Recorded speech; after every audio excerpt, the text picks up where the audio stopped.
நீங்கள் சொன்னீங்க இல்லையா, எந்த ரிலிஜனில் ஓட்டு விழுந்துச்சு, எந்த ஜாதியிலேருந்து ஓட்டு விழுந்துச்சு அப்படின்னு கேட்டேன். இப்போது டிவிக்கேன்னு பொறுத்த வரைக்கும் நானே பார்த்து ஆச்சரியப்பட்டது. நான் ஒரு எஸ்சி, சரிங்களா, ஒடுக்கப்பட்டவன், ஓகேங்களா.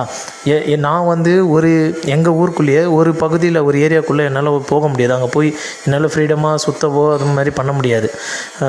ஃபார் எக்ஸாம்பிள் வந்து வன்னியர், அதுக்கப்புறம் இந்த நிறைய கேஸ்டஸ்லாம் இருக்காங்களா நீங்கள் சொல்கிறீங்களே, ஸோ அங்கெல்லாம் என்னால் போக முடியாது. நாங்கள் தனியாக இருப்போம், அவங்க தனியாக இருப்பாங்க. பட் ஆனால் நாங்கள் எங்கள் ஊரில் முதல்ல தமிழக வெற்றி கழகம்னு கட்சி ஆரம்பிக்கிறப்ப அதுக்கு அங்கீகாரம் கொடுக்க அம்பத்தூர் பாலமுருகன் தான் வந்தார், சரிங்களா. அப்போது எல்லா சமூகத்தில் இருக்கிற ஏரியாவில் இருக்கிற பசங்களும் ஆளுங்களும் எங்ககிட்ட வந்தாங்க. நாங்கள் தான் அவங்கள கூட்டிகிட்டு வந்தோம். ஃபஸ்ட்டு பாலமுருகன் அவர் தான் வந்து சென்னையோட பொறுப்பில் இருந்தார். ஸோ அதனால் எங்ககிட்ட வந்து கேட்டாங்க, எங்களுக்கும் இது பண்ணி கொடுங்க, எங்கள் ஏரியாவுக்கும் இது பண்ணி கொடுங்க, அவரை வர சொல்லுங்கள், எங்களுக்கு அவங்க கான்டாக்ட் டீட்டெயில்ஸ் கொடுங்க அப்படின்னு சொல்லி கடைசி வரைக்கும், இப்போ எலெக்ஷன் முடிகிற வரைக்கும் எங்கள் கூட ஒன்றா நின்னாங்க ப்ரோ. பேசவே மாட்டாங்க எங்களை பார்த்தா. வன்னியர், அதுக்கப்புறம் நிறையா கேஸ்ட் இருக்குல்லையே, எனக்கு டக்குன்னு ஞாபகத்துக்கு வரல, சொல்ல வரல. ஸோ எல்லாருமே ஒன்றா நின்னாங்க. விஜயை பொறுத்த வரைக்கும் மதம் ஜாதி ரெண்டுமே இல்லை ப்ரோ. ஃபைனலாக அதுதான் நான் சொல்ல வரேன்.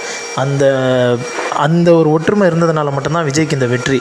எல்லாத்துக்கும் மேலே திமுக மேலே இருந்த வெறுப்பு, கோபத்தை என்னாலே சொல்கிறேன், என்னால் அடக்க முடியாத கோபம், சமூகத்தில் நடந்த கோபத்தெல்லாம் கூட இருக்கிற கூட்டணி கட்சிகளே கேள்வி கேட்கல. ஏன் அதிகாரத்தில் இருக்கிற திமுகவே ஸ்டாலின் சாரே கேட்கல.